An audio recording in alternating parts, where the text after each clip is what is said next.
I'm Martin Green, and you're listening to The Portal. If I were you, I'd stick some headphones on at this point because, as ever, it's all about the lugs. Episode 7. Angela comes to Oxford. You still want a translator from Scottish? Why on earth would I... Yes, I do. A very important role. Come in. But what happened to your eye? Please, sit down. It's nothing. Angela arrives at the door and the top retreats to the corner, sulking. Here, have a brandy. Just a little one. A settler. I can't go back to London. No need. Come and work here. We shall find you lodgings directly. I can't go back to London. So you say, my dear, but why not? What terrible occurrence took place? I left home to get away from this. They're all arseholes in my family. My cousin, my own bloody cousin. Your cousin did this? Freddie, arsehole. Don't even know what he was on about. Thinks I'm with a man with money and wants some of it. I've no man and I've no money. Told him that and he said he'd met him, that this guy's been to his house. A lord. Obsessed, he says he was. That all sounds most unlikely. Aye, well, Freddie was harder to persuade. Etteridge, we know, is a creature of great patience. Well, the top is a creature of great patience too. And its filthy, tattered ear pricked up as soon as it heard the first lie. Because the top feeds on deceit. Untruths breed instability. And that's when the top grows fat. So it stops sulking and waits patiently for the inevitable. I've told none of them where I am, no even my ma. Have you got family? No, I don't. Aye, well, we'll be orphans together then. Cheers for the brandy. What is it you need again? You will assist me. Cataloguing recordings of musicians and singers. Tell me, do you sing yourself at all? No. Really? Never? Well, you seem like you would have the most charming voice. No, not anymore. I used to sing for coins in my parents' pub. Hated it. I've got an actual job now. Yes, indeed you do. Helping me with my research. And the Scottish translation thing. Don't worry about that. I got the hang of it in the end. Easy enough when you get your ear in. We'll try now.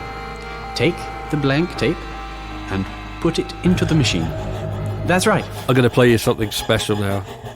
Recording, this magic of temporal displacement, puts us in a room with them for their first proper conversation. And it all gets so exciting from here because now we have primary evidence and there's less of my fantasy and we start slipping into reality. So often during this, I forgot why I was looking, or even what I was looking for. I just get wrapped up in their story. That thing killed it. Always leave an audio stamp at the start. A time, date, place, in that order. Always in that order. The labels may be lost, so it is vital. Also, you may wish to state your name and a brief description of your surroundings, etc. For example, 2:32 p.m. Wednesday, 29th of May, 1946. Test interview, George Etteridge McCaskill and Angela Dixon. How do you know my name? They told me in the pub in London. Aye, why were you in that pub? I'd tried a few hostleries looking for a native Scot. Please, to the interview, we cannot waste tape. Name. We just went over this. For the purpose of demonstrating a test interview. I thought we couldn't waste tape, we just did name. Age. None of yours, mister. The entire purpose of data collection is to collect data. I'm 23. Occupation. Wow, you just gave me a job. This really isn't good use of your tape. Let me practice. Name. Always the audio stamp first. 2:33 p.m. Wednesday, 29th of May, 1946, Oxford University. Name. George Etteridge McCaskill. That's a lot of name, pal. Interviewers are impartial, always. Age. 28. Married. No. Girlfriend. No. Boyfriend. No. Look, I think that's plenty. One thing, I'm not 23, I'm 19, but I really need... So Etteridge started sending Angela out to make recordings for him. Working In the first instance, quite staid recordings in quite staid places. It is August 24th, 1946. We can trace a remarkably rapid development through these early recordings. 10th of December 1946, Society of International Musicologists, London. Excuse me, sir. Would you mind just stepping to the one side a bit, please? I need the microphone to have a clear path to the sound. Thank you ever so much. Thank you. Etteridge began taking her with him on research trips. Indeed, she became indispensable to him. Etteridge, the weight of the tup reduced, made great strides in his work. He had been searching for years for living links to the hoving ritual. He was convinced that it hadn't just stopped, and that he could find something of it in the modern world. That's what had taken him to Straven in the first instance 4 years ago, that fateful trip where he made the recording of Angela. That had, shall we say, put a cat amongst his rather excessively organised pigeons. And so it was years before he catalogued the other tapes from that trip. When he did, he made a discovery that was both academically exciting and personally difficult. Mention of a festivity called the Brìghde, still happening within living memory in the Straven area, and that seemed so similar to the hoving that the compulsive Etteridge had to follow it up. But it would mean returning to Straven. Does he risk taking Angela with him? He knew he would do better work with Angela, but he couldn't risk meeting her parents again. I see Etteridge pacing round and round his study, and the tup pacing 2 steps behind him. Place an advertisement in the local newspaper for folk musicians. Perhaps some of the men now return from war. Of course, we know Etteridge's decision. He does take Angela with him, and almost immediately she shines, because she knows who to talk to. Oh, we'll just go to Mr. Stewart. Who is Mr. Stewart? Piper. He's very good, does all the good funerals. Well, except Bobby. Well, he couldn't after what had happened with the missus and his dog. Never thought it was her fault, but he always blamed her. I mean, like a 70-year-old woman could strangle a dog. The tup, delighted to have a window seat, stretches out and waits patiently. Okay, this one is gold dust. I went to the cottage where this was recorded. I mean, it's double glazed now and has a very tasteful extension. Very rural, fits right in. I didn't go in. There was a BMW 4x4 and a brand new Mini parked outside, but I could see the size of the original 2-room building, and it did give me something of the sense of what that Piper's cottage was like in 1947. 8:42. And I would say probably 13th of February, drafty. 1947, Straven. He wants to know about the Brìghde, Mr. Stewart. It's old music, Ken. It's no written down for you.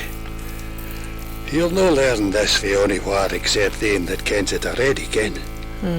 I think so. I think you refer to the oral tradition. I refer to the old tradition. There is something about Etteridge that just seems to wind people up. It isn't music for prancing about in fancy houses. Neither for sending Scotsmen to English wars. Now, I think we're all on the same side here. Etteridge, man, come on. A wee bit more. So it was like a summer party, the Brìghde.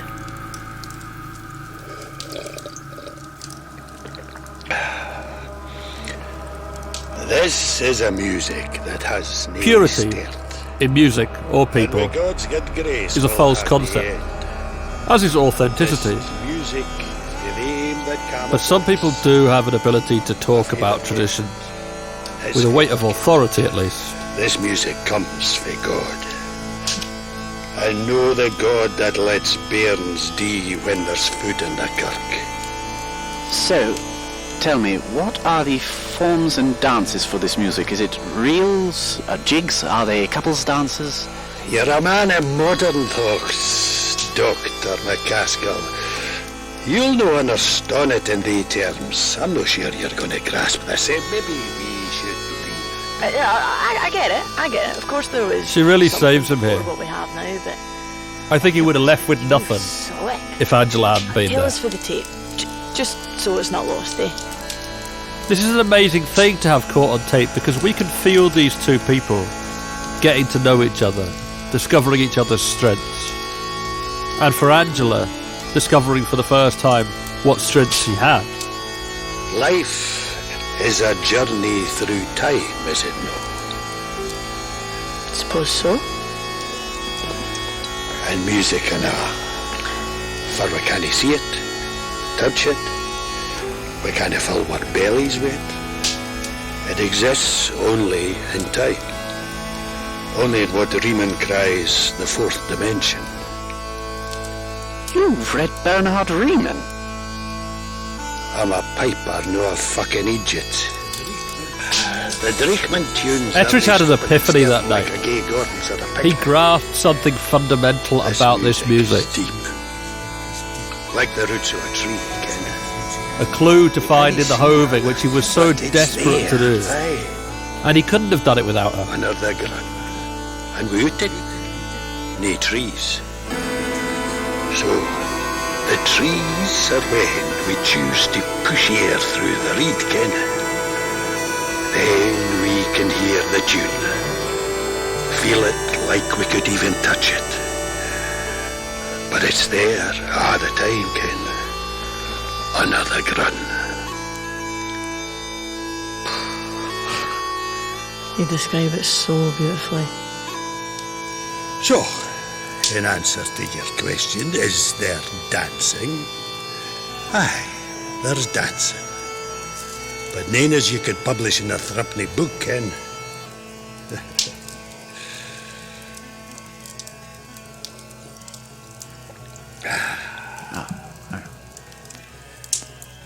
You've turned out fine enough, Angie. She'll know plenty about having a good time. Dicks and parties. Infamous. Well, not so much new, of course. Sorry to hear about your pa, Angie. Your mum bearing up? We can hear Angela covering up here. Bye. You know, man. She had no idea that anything had happened to her dad. Tough as a week old chop. Etteridge talked her out of going to the pub to see her She'll mum, be pleased to see you. and the tup danced silently between them, stronger and stronger. The pipes will be ready now.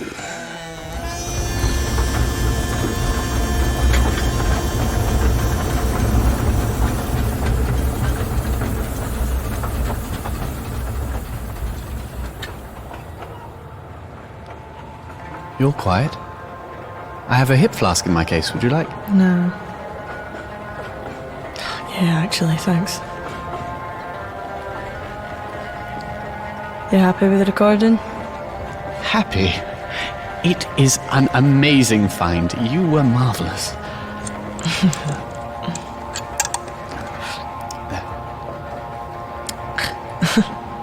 Tastes posh. A little indulgence. When in Rome. You are truly gifted. You have something I will never have as a researcher. People want to talk to you.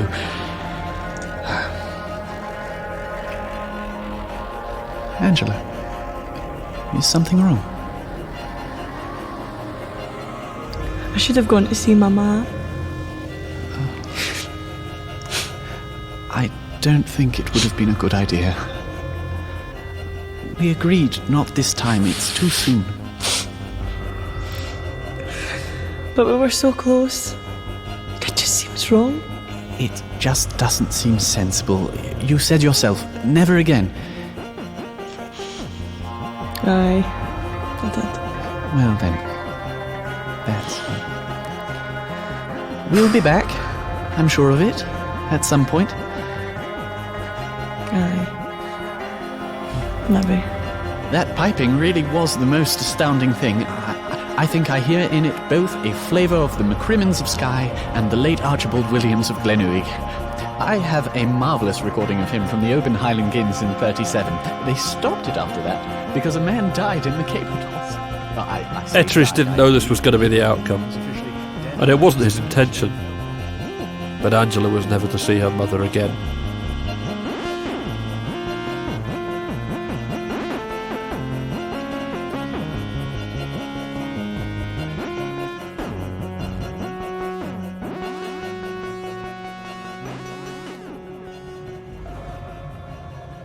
Thank you for continuing your trip down the portal. If you're enjoying it, give it a recommendation to a friend. It's dead helpful for us. And if you would like to buy the soundtrack album, that is available on my website or Bandcamp. The Portal was directed by Wils Wilson.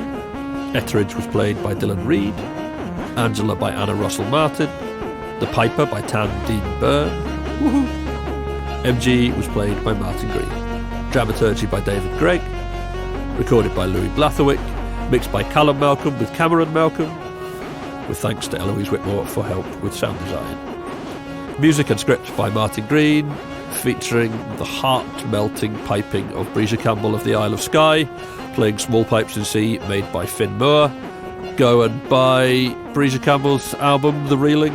It's great. It's like what you just heard, but without some dick talking all over it. The voice of the song is Radie Peat.